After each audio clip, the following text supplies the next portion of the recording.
Barbara Allen, and you're all here to hear a talk from me here on the 5th of February. And welcome everybody. It's nice to see you all, and I hope you get something from this talk. There will be an opportunity to ask some questions and maybe have a little bit of discussion after the talk. So the talk won't take up the whole hour. There will be chances to share ideas and maybe ask some questions, either of me or other people. So we will do that. Excuse me while I just clear my throat. Right, so I've come up with this idea of maybe giving a talk on why it matters that HSPs are fully functioning.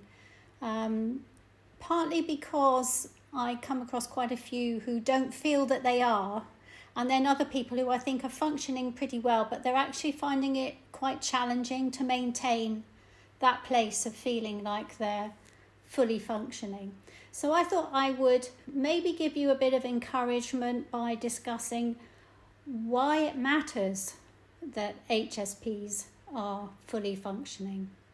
So before I start, is there anyone who can't hear me? Can everybody hear me okay? Put your hand up if you can't. You can hear, yeah, all right, okay. All right, so I'm going to talk about some things that I think probably most of us know. If you don't know, then what I would suggest is that have a look at Elaine Aron's website, highlysensitiveperson.com, and there are lots of bits of information on there, including research, which you can look at. But basically, highly sensitive people make up about 20% of the population.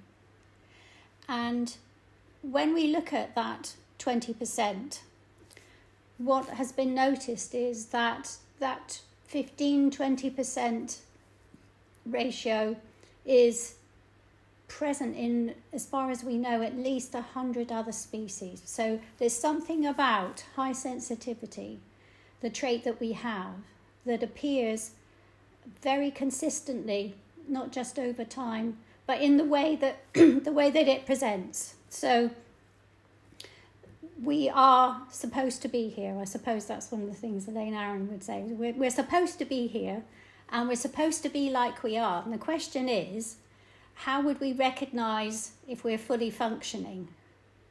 And when we're fully functioning, what is it that we do? How is it that we seem? Okay. Now, most of the struggles that the HSPs might find is that sense of a stressful lifestyle. Perhaps when your expectations are mismatched between who you are and what you're expecting of yourself. Sometimes due to a lack of self-knowledge or knowledge of the trait. Okay, so those are things that commonly come up.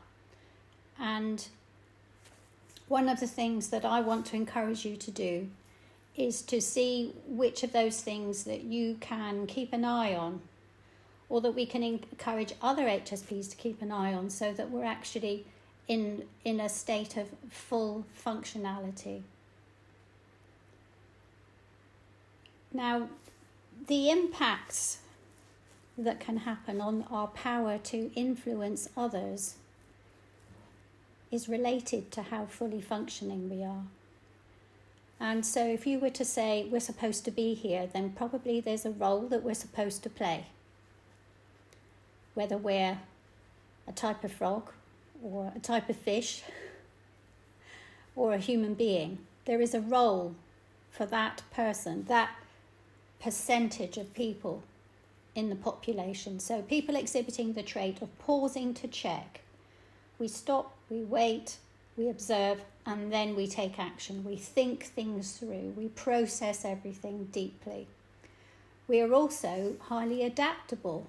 And I'm sure that can sometimes come as a bit of a surprise to some of us, because we might think, oh no, I have to have everything structured. Everything has to be like this. Well, actually, your trait makes you supremely adaptable. But what actually can get in the way of that can be the number of things that have either happened to us or that we are perhaps concerned about that actually make us stop and use our pause to check on things that actually we shouldn't be pausing to check on. So one of the things that I wanted to do today is, perhaps through question and answer at the end, is to actually work out, what sorts of things are we supposed to be pausing to check, and what kinds of things should we maybe trust our innate trait on, to trust our instincts on. So one of the things that can happen if we are not functioning very well is that we can become very absorbed with our issues. So much so that we might not have an idea that there's a job waiting for us. So one of the things I want to encourage HSPs to do is to think about, what is this job that's waiting for you? When you overcome the hurdles that you are experiencing at the moment, what is the job that is still waiting right now for you to do, for yourself, for your family, for your tribe, for society? The trait that you have actually is a very useful thing, and we need an opportunity to use it. And when we use our trait for what it's meant to be, it gives us a very good feeling, because it's easy for us. We do things that are not so easy for the other 80%. So being an authentic HSP is not going to be harder for you. Once you get this under your belt, it's not going to be harder. It's actually going to make life easier. And I wanted to emphasize that, because I think sometimes we can feel like there's a huge mountain to climb, and we can feel like just becoming healthy can be such a mountain that we can't imagine that there's a job for us after this. So I just wanted to emphasize that the more authentic we are, the more fitted we are for the job that we're supposed to do as that percentage of human beings. When HSPs are given appropriate authority and respect for the role that they are supposed to play, they protect the whole through signalling, planning, and predicting problems or possibilities ahead. And this helps care for the future of all, including our planet. Okay, so guess who's been spearheading, most likely, over the last 100 years, all sorts of environmental work? It often is people who have been aware that we need to plan, that we need to be careful, that we need to be cautious. And there's been that little voice in the background. And when we look around us nowadays, so many more people are aware of environmental issues. And we can thank the people who have been the voice in the wilderness for so long for that. But often, and when they began to talk about this, they probably wouldn't have been so popular, and they might not have even been respected. Nowadays, it would be a huge disrespect to say that someone's work in environmentalism was pointless. Okay, or that it didn't make sense. It clearly does make sense. So there are all sorts of things that we're cut out for, not just environmental thoughts, but there are ways in which we make a difference. Hundreds of years ago, highly sensitive people, if you've read Elaine Aron's book, she calls them the priestly advisors, priestly advisor types.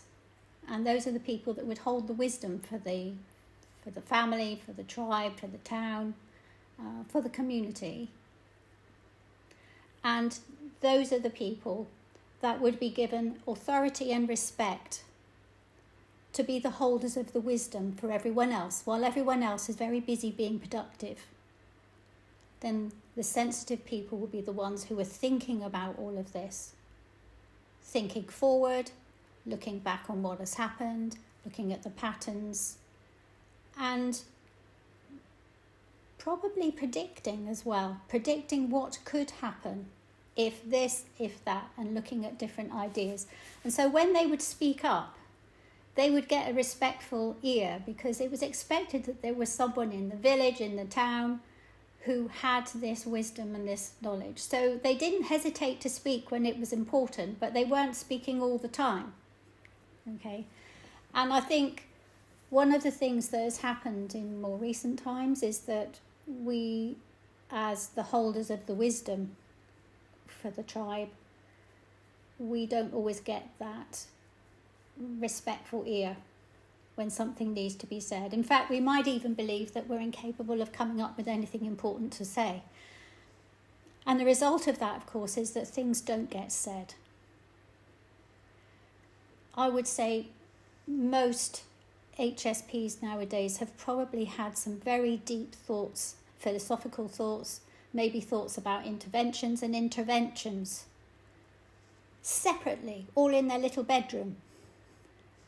They've had all these thoughts, and somebody else out there has eventually tripped over the idea and they're doing something about it. And what I wanted to say is that HSPs are often the ones that have interesting ideas. We put things together, we see a need somewhere, and then we become creative. But if, again, we don't speak about it, then we can't team up with anyone to make something happen. So one of the things that we need to do is to begin the process of preparation to accept the role that we might play. So if you think, yes, actually, perhaps that is the role that I could play, I would like to play it, but I'm not really sure how to prepare for that. And the sorts of things that can get in the way of your preparation might be childhood influences, perhaps being undermined or not really recognised for your sensitive abilities. Maybe a lack of self-awareness because there wasn't really anyone to teach you about yourself. Maybe your efforts have been sporadic. Maybe you ran out of energy or ran out of support. And we may also have become intolerant of our difference. So there are often times in everyone's history, I think, and I would include myself at some stage, particularly I think when I was a teenager, when I would try to rub out my sensitivity because I really thought it was so different that it didn't really belong either in myself or around anyone. And I think that in its own way can then prevent us from preparing to be the person that we need to be for everyone else. Once we get to the stage of maybe becoming prepared to accept the role that we might play, we then have to start preparing. That's one of the stages of change. If anyone's ever looked at the stages in the cycle of change, preparation is one of the stages. So you start off with contemplation, which is when you become aware that something could possibly change and it might be worthwhile.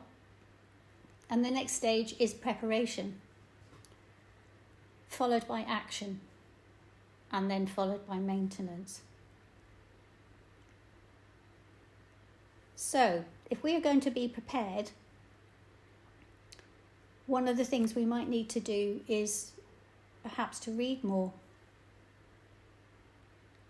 So many HSPs I know have said, when I was a child, I was seen as a bit of a bookworm. Always had my head in a book, or I was always listening to something interesting. I was always asking questions. And so that kind of behaviour is the basis of learning to be wise in life.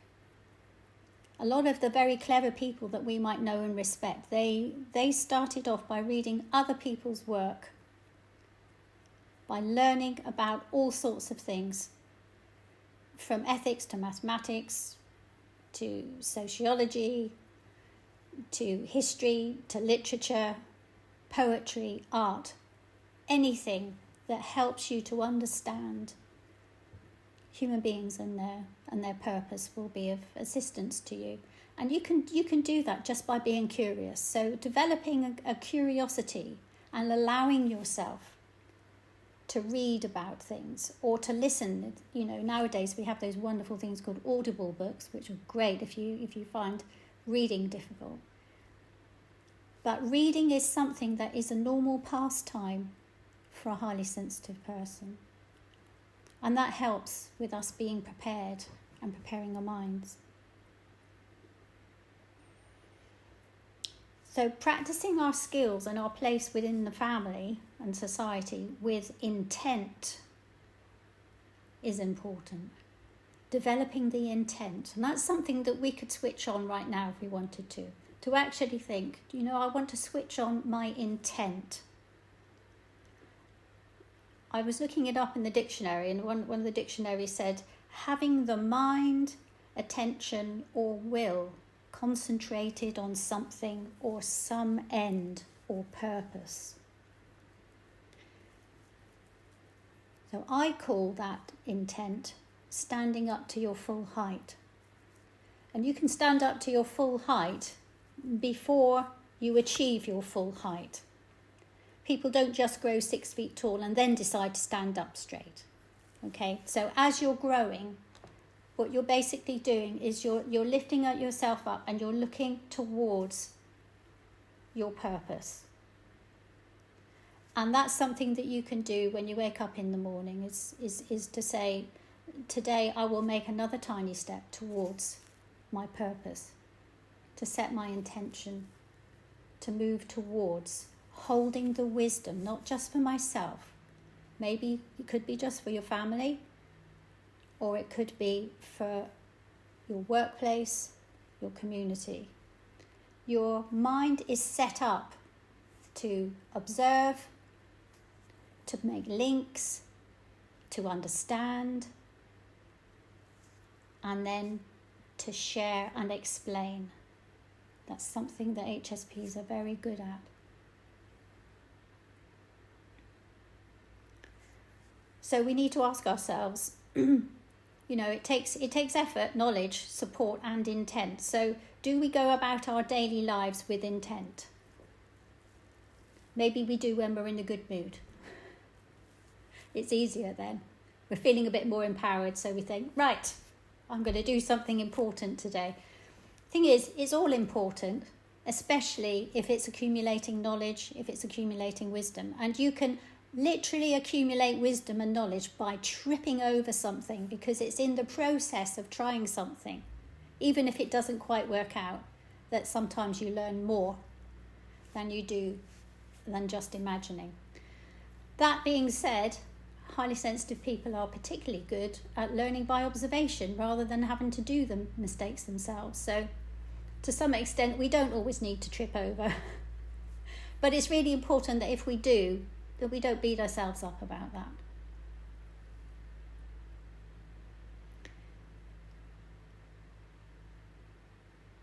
Looking at highly sensitive people in general, some of us are high sensation seeking. And a recent study conducted, I think, by Tracy Cooper and Elaine Aron and a few others, actually found, through their questions, they found that about half of HSPs are actually high sensation seeking. And I think a lot of us thought they were much less than that, but it seems that there were at least half just from that one study. And at one point, Elaine Aron said, I think she said this a few years ago, she used to wonder if all HSPs were high sensation seeking, even the introverts, because they did a lot of their high sensation seeking and exploration and excitement and adventuring internally. And so it's possible. I often feel that I understand high sensation seekers, even if I'm not one of the ones that wants to be one of the more extroverted ones that you can spot a mile off. So high sensation seeking might be part of who we are. And extroversion and introversion can play a role in how we stand up to our full height. So we're supposed to be there's some of us are introverts and some of us are extroverts. We are not supposed to be all the same. Some of us are high sensation seekers. So high sensation seekers have a little bit of an edge, certainly in navigating the world as it is at the moment. They have an attraction for novelty, sensation seeking, and an increased ability to survive in the unknown. So all HSPs can survive in the unknown, but for a high sensation seeker, it's actually quite exciting.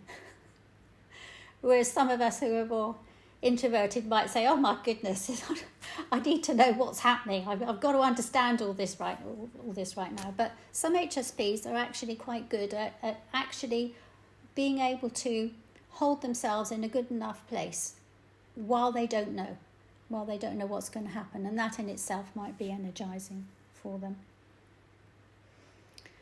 And we also need to have a look at, perhaps, if we're one of the quieter introverted HSPs, we might want to look at how stability and less dependency on external prompts for inspiration or fulfillment might be happening for us. So we might not depend on external stimulants in order to get excited about something. One of my colleagues once, I remember, Ildiko Davis, who I think maybe one of the two of you know, she once said that she gets very excited if she tries a different type of tea. And I thought, yeah, I can really relate to that. And it might seem like not a very important thing, but actually it's still getting highly excited about something. And as we all know, sensitive people often can get a lot more from different tastes, different sensations than others.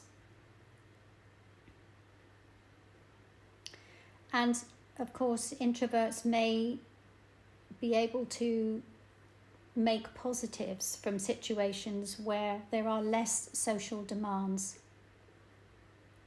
So this HSP that stands up to their full height can look pretty different in different situations.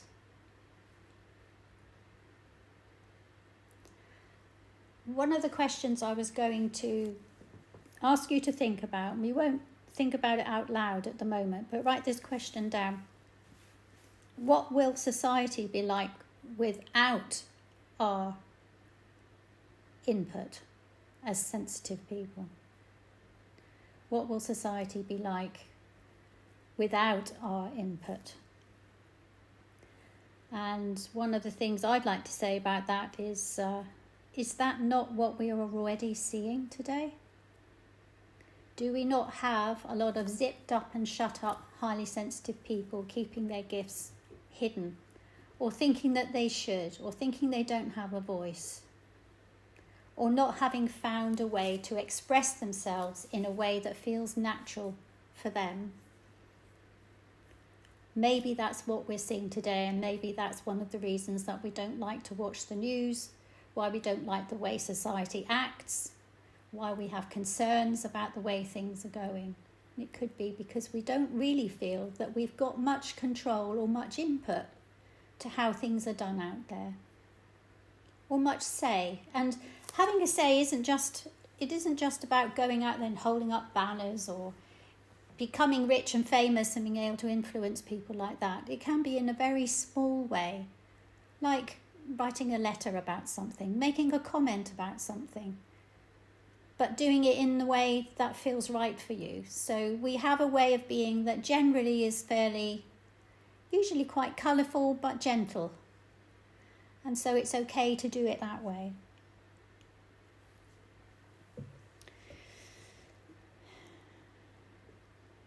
In a way, being less visible and being quieter and more reflective, there may be an advantage in that, because while nobody is noticing what we're doing, we actually have the power to sort out some of the world's problems. It's not unusual for HSPs to spend the afternoon sitting quietly somewhere, putting the world to rights in their own head. And if anybody knew what we were doing, they'd probably try and interrupt us.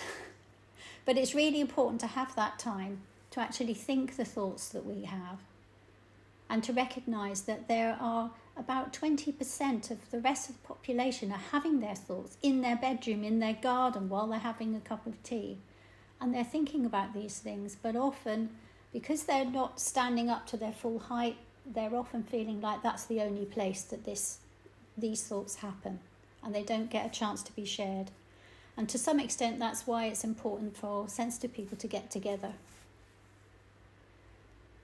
And it's one of the reasons that we need to be fully functioning. If we are not fully functioning, we might not get the opportunity to meet together, to discuss things together, to encourage each other, and to think about multiple ideas all at the same time.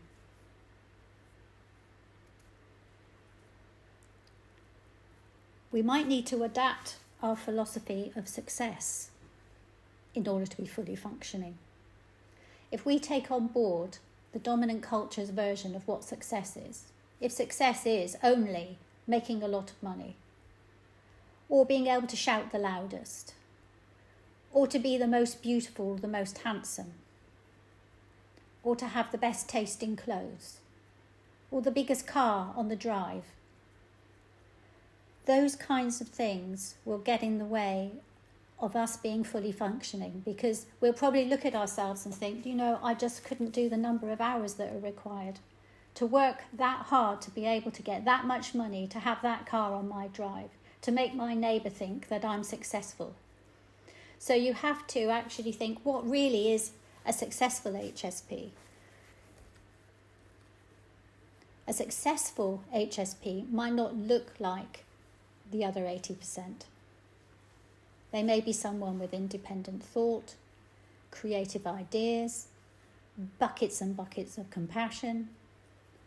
They may be leading in a very quiet way, the way forward.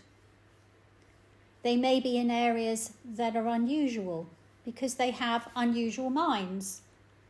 You'll often find in areas where people are only just finding out about different types of experimentation and things, quite often if you look at the people who are being interviewed, you can spot the HSPs a mile off. And they're out there being very, very busy, doing very, very important work, and they are being successful. But does everybody need to know about it in the same way that we've been taught through the way media works nowadays? It's okay to do things quietly and to do things gently. So in recent times, with the emphasis on visible short-term shows of success, we need to be a bit careful not to be seduced by this and to fail to deliver the longer-term benefits that we are capable of and that we hold on behalf of our family and our tribe. If we hold on to them and we don't share them, we don't use them, we don't feel proud of them, then our families lose out. They lose a leader, they lose an emotional leader. And there are all sorts of other areas where our absence might be more profound than we realise. So there's an example that I quite like, and it's about when to speak. Sometimes we need to speak. It's okay to keep our counsel and to keep our thoughts to ourselves until we feel we've formulated something to say. Sometimes we might need to say something and we'll get no response whatsoever. It'll go over people's heads, or they'll think, what do you mean? I don't get what you're talking about. Does that mean that you should not have said it? Well, my feeling is you should have said it, because everything has to be said for the first time. And quite often it is sensitive people who say it. And an example that I like to talk about is that often HSPs are a bit like the people who will plant a tree now that will give shade to the next generation. To actually be able to see far enough to know that what you do now will matter in the future. And the kinds of things that we would like to change and to see changing around us. For instance, with highly sensitive people just being recognised for what they are, being encouraged to be all that they can be. This is a thing that's going to take a generation to happen. And the kind of sensitive people that will be around in the future the children who are growing up now, they will never probably have to explain to anybody what sensitivity is, and they will probably be more valued for their sensitivity. So more good things will happen as a result of that.